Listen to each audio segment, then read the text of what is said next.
look in my eyes, what do you see? A film of mediocrity.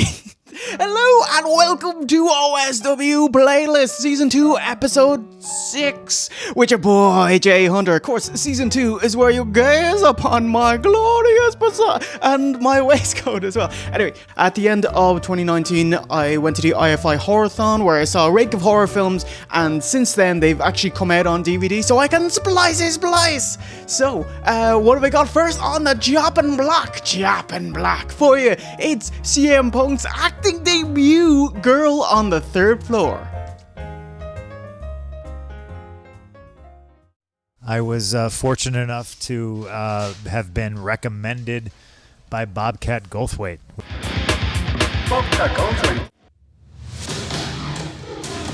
CM Punk's acting debut, Girl on the Third Floor. What has Punk been up to since leaving WWE? In court with WWE, in court with Colt Cabana, getting smashed in MMA, co-wrote a Drax comic book, and now acting. And since has gone back to Fox, not WWE, apparently. Just when they think they got the answers, I change the culture.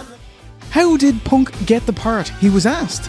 This film is built around him. In an interview with Collider, he talked about smaller movie offers. He'd ask, like, oh, what's the budget? And they'd say, I don't have one, but if he attaches his name, they can drum up some money based off of it. And he hated the idea of going door to door rattling his empty can.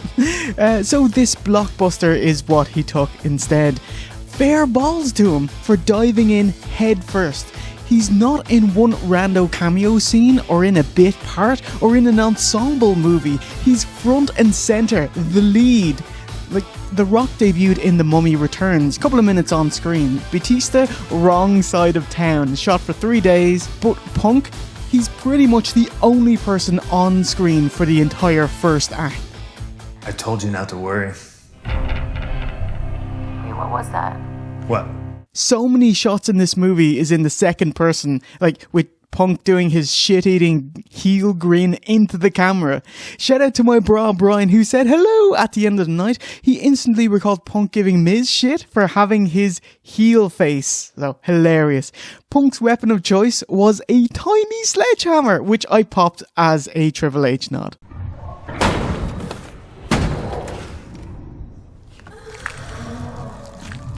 What's the Vig? Directed by Travis Stevens, this is a haunted house supernatural horror about Punk moving into his dilapidated suburban home as a fixer-upper before his pregnant wife comes down a few days later.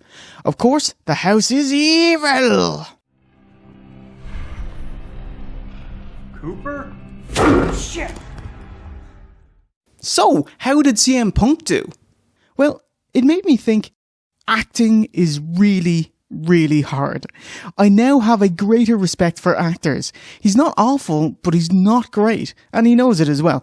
Perhaps it's because I know him as CM Punk, but I never forgot that I was watching him act.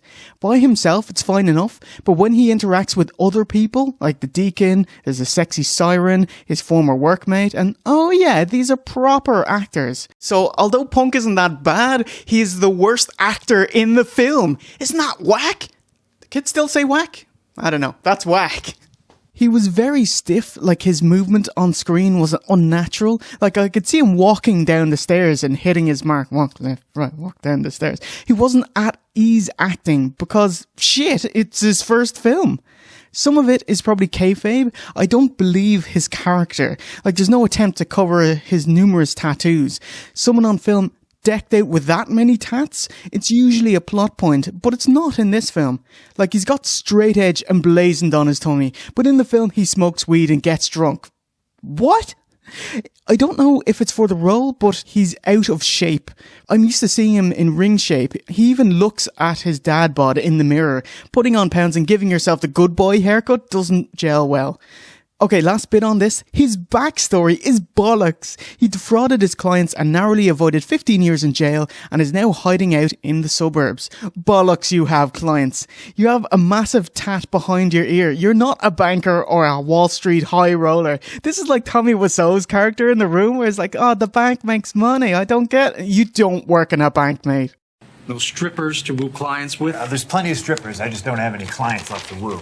Technical wise, what doesn't help is that almost all of the dialogue in the film appears to be ADR'd, additional dialogue recording, not Alberto Del Rio, as in they filmed the scene and then he recorded it in a sound booth afterwards.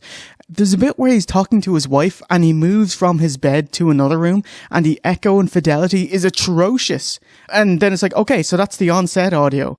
Ooh, schedule feels great. I will finish this room as soon as I'm off the phone with you, and I will move on to the kitchen in the afternoon.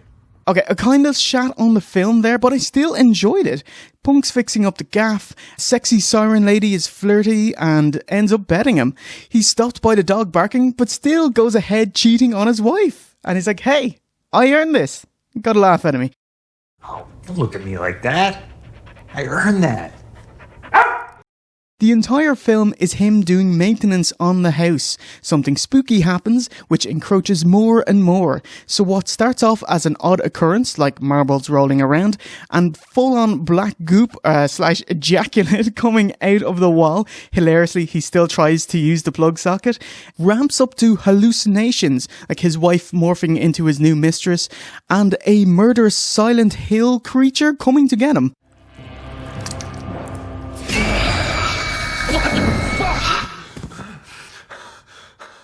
The house was home to a sexy cabaret, but when a woman was murdered, nobody did anything about it, so she haunts the house, especially men. Her sexy siren beds them, then it's mini hammer time. Couple of ominous mirror spots too, always fun. Please tell me you guys are keeping this. Entire reason I bought the house. You have great taste. I thought his best bit of acting was going to investigate the dryer, making a large clunking sound, knowing his dog wasn't around, and realising what's making the noise, and he starts crying before opening the dryer. Great stuff! Nudity-wise, the sexy siren, we just see her arse hanging out of her miniskirt, but briefly flashes a nipple later. Girl on the third floor looked to be pretty cheap to make. It was almost entirely set in a rundown house and tearing up drywall with slimy black goo oozing from the house's many orifices. Kayfabe-wise, when his pregnant wife turns up, she shows no caution for her life or her unborn child, as after witnessing and escaping deadly supernatural shit, she just returns to the house multiple times. What the fuck? You kinda deserve to die at that point. And sexy Silent Hill monster with jaggy teeth for a face, pretty cool looking, thumbs up.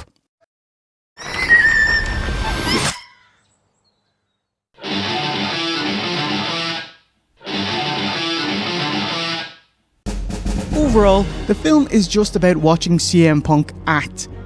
Punk is worse than The Miz in his first movie, Marine 3. But The Miz is rather confident and actually good on film. Punk is alright, not great, but stick with it. He's one of the best promo guys in wrestling history. With the right character and script, he could improve loads. I worry that he'd take on projects above his current talent level, as he's already a star, but sure, if it's horror, I'll still give you $10, mate. He's already had his second film, Rabid, which is a remake of the 1977 horror by the Soska sisters, who did American Mary and See No Evil 2. American Mary's great, See No Evil 2 is garbage. And he even gets killed off in the trailer. So he's 0 and 2 already. It's like his MMA career.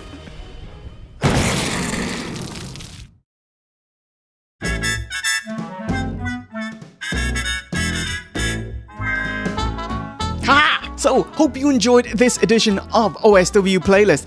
Just an addendum, CM Punk on Fox, the Fox WWE Backstage. He's already pulled back on it because there was a tweet sent out and Miz was in video and he was saying, oh, what's the best episode we have? Oh, it's a few months ago, not now. And he's just like, oh, I guess I didn't change the culture, which is what CM Punk said in his debut. And then, quick as a whippet, CM Punk, he threw a shit fit and said, and I quote, to Miz, go suck a blood money covered dick in Saudi Arabia, you fucking dork. It's like, Jesus, mate. No crack to be had with this guy. Like, I'd want to do an arc with him, but every time, like the 2011 summer punk stuff, but it's like every time I hear more about him, the less I want to go to bat for him. So I don't know. Anyway, hope you enjoyed this edition of OSW Playlist Season 2 Episode 6, Girl on the Third Floor. If you go see it, let me know what you think about it, or let me know what you think of the review and all that good jazz, because we got Countdown to the Crowning next, kind of OSW Mountain Dew KFC Gold Honey Mustard Barbecue pre-show, and then we have the OSW King of the Ring 94. It's going to be emotional. Art Dono, he is amazing, and I'll stop doing this Oompa Loompa thing. Okay, so that's a course clear for Girl on the Third Floor, and remember, a winner is you. Stop making faces. Okay.